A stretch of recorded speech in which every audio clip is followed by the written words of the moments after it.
అప్పుడు ఆ ముడుపు తీసుకొని వెళ్ళాలండి చాలా జాగ్రత్తగా. ముడుపు ఏ విధంగా కట్టాలని చాలా మందికి డౌట్స్ ఉన్నాయి కదండీ!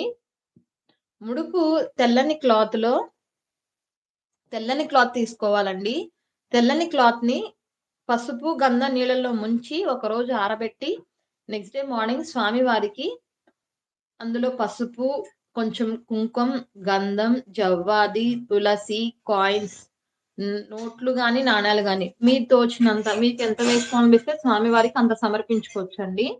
అదే విధంగా మీకేమైనా కోరికుందనుకోండి, సంతానం కావాలి అనుకుంటే గనక వెండి ఉయ్యాల బొమ్మ, పెళ్లి కావాలి అనుకుంటే గనక దంపతుల బొమ్మ, అలా ఆ విధంగా ఇల్లు కావాలనుకుంటే ఇల్లు బొమ్మ, ఈ విధంగా వేసి 2 ఖర్జూర పళ్ళు, 2 తమలపాకులు వేసి ముద్ద హారతి కర్పూరం ఇవన్నీ కూడా వేసి, ముడి కట్టి స్వామివారి పాదాల దగ్గర ఉంచి పూజ చేసుకోవాలండి.